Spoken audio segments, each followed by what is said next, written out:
Vaheguru Guru Ramdas Ad Gure Name Jugad Gure Name Sat Gure Name Sri Guru Deve Name. Vaheguru Ji Ka Khalsa. We have gathered together here on this day to go deep in our memory that the spiritual sovereignty in the world, which is Akal Takht, happened to be attacked today.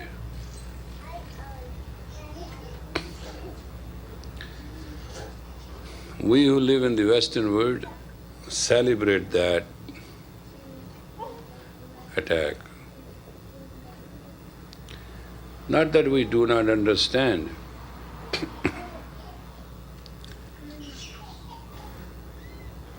We do understand that out of adversity comes prosperity. Out of prosperity comes adversity. Rajon Nark, then Narkon Raj.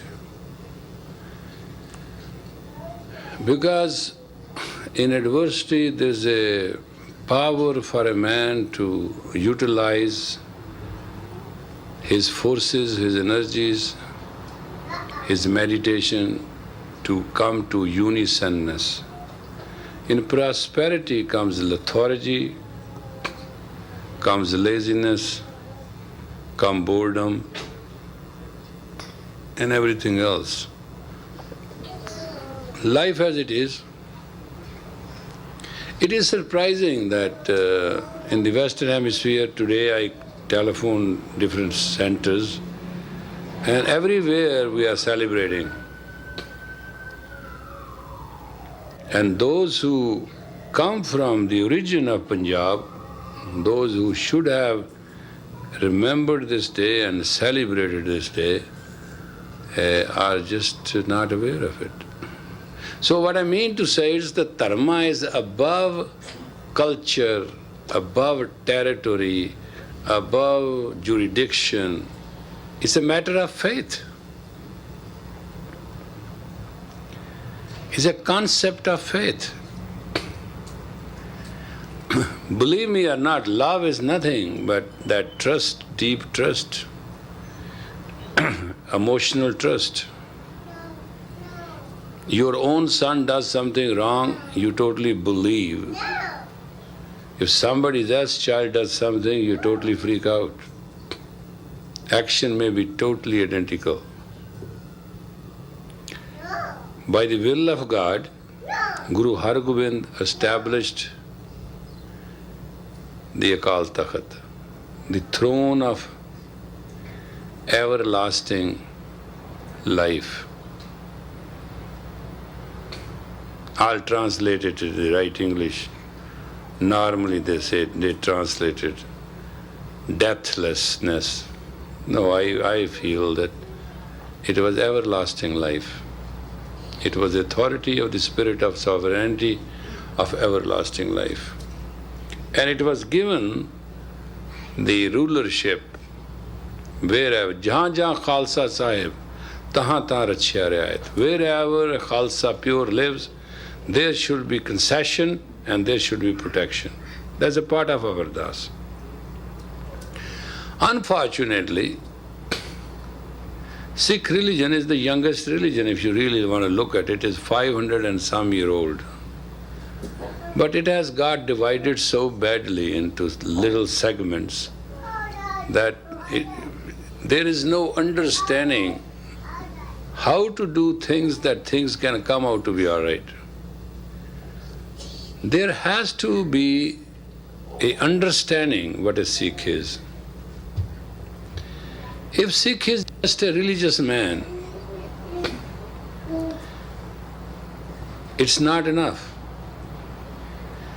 If Sikh is just a royal man, that is not enough. That's why Guru Har Gobind put together the imperial power and the spiritual power, Miri and Piri, the royalty and the spirituality together, is a combination which has never been understood so thoroughly and practiced so well. I will explain to you something like this. There was a man of God. He used to live in a jungle, in a small little hut, and used to pray and meditate. But when people come by that area, he'll give them food and he'll provide them with water. And if possible, if they have to stay, he'll provide them some comfort. One day, the air prince who went for hunting got lost from his people, dragged down himself, came, took shelter, got nurtured, got healthy. From there, walked on to his palace, came and told this story to his father, but for that place he would not have been alive today. King got very pleased. He took lot of gold pieces and other presents and horse load of them, brought them to this man of God, and he said, Master, this is my offering. And the holy man said, hold on. What have you brought this for? He said, to offer you. He said, what you said to me? He said, Master. He said, fool, if I am a master, do I need all this?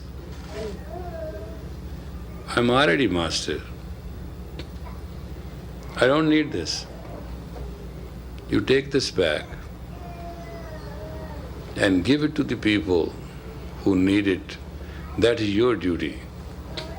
I'll give the people who need it. What I'm trying to explain to you is that when we do not have our mastery, we have our insincerity within ourselves. We have doubt within ourselves. We have very freaky nature within ourselves. Without self-mastery, God is not achieved. God gave us the self to realize it. Sikh is a realized being. Sikh is a combination of a householder and a saint. The religion is very royal, it has Akal Takht. The religion is highly spiritual, it has Hari Mandir. Two combined together. And it has to be understood with that virtuousness. But unfortunately, the tradition we come from, there, if somebody is rich, somebody has land, somebody has power, he is considered leader. Earth is worshipped more than heavens. But on the other side, if somebody is a very spiritual man, he lives in total isolation, he is worshipped too. Guru Nanak combined the both. Guru Har Gobind blended ever. To that celebration, we understand that today, the 6th, that combination was attacked. It was attacked by government forces for some reason. A reason may be any, but it's a tradition that you don't attack spiritual places. You accept the sovereignty of the church in its own right. State is to serve the church, state is not to destroy the church. We who live in America, we who understand the teaching of Guru Nanak, have accepted that challenge that we will keep in celebrating the 6th of every month as a day of Akal Takht, till we are sure, or our generation are sure, that Akal Takht will never be attacked again. It's our very humble, silent protest. It is not that we are trying to over-establish ourselves or misunderstood or we have any misunderstanding in our mind and heart. It's a very deep commitment. And this deep commitment has been given to us by God Himself through the guidance of the Guru. We today understand that many of us have many kind of weaknesses. But we also understand we are very fortunate that we have come to the lotus feet of the Guru. And we also understand that in future, this tradition of strength and saintliness shall save the mankind and serve the mankind. In that tradition and celebration of this, we join together on the evening of every 6th. If love is not a power to give you clarity of justice, then hatred is better than that. If love is not a power to give you totality of life,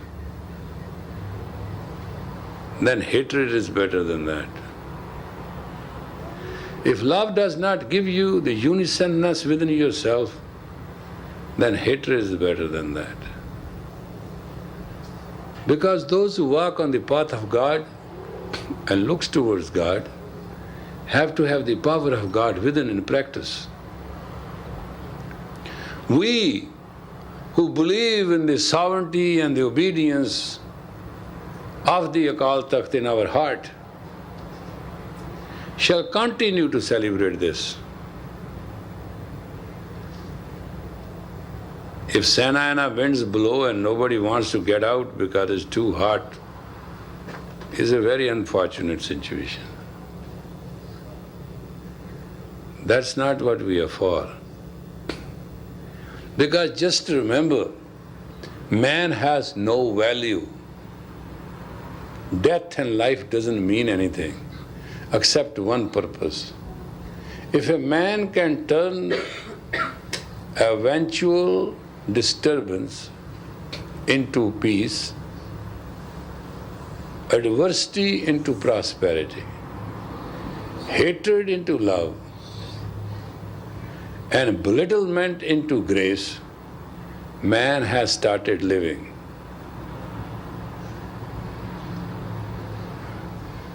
And if we fall victim to temptation, and our attitude is, live now, who sees tomorrow, we follow no depth, no strength, then we are just two-legged animal. Beyond that, it doesn't mean anything.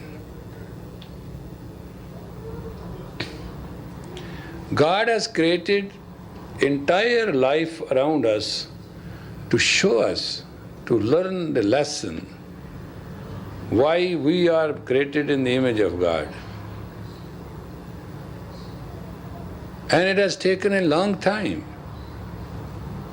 for Guru Nanak to come and rekindle in us that unisonness which Akal Takht represents. I'm not talking of the politics. I'm not talking of a country. I'm talking of a faith.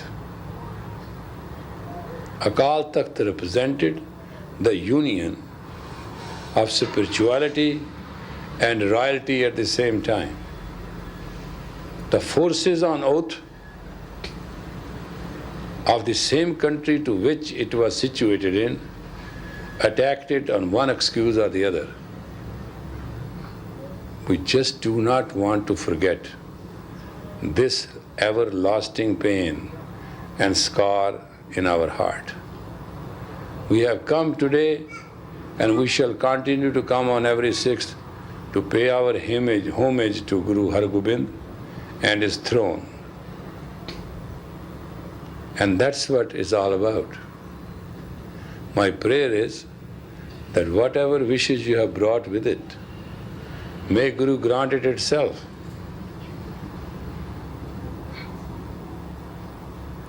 May your grace protect thee, and may your generation enjoy the fruit of living truth. Vaheguru Ji Ka Khalsa, Vaheguru Ji Ki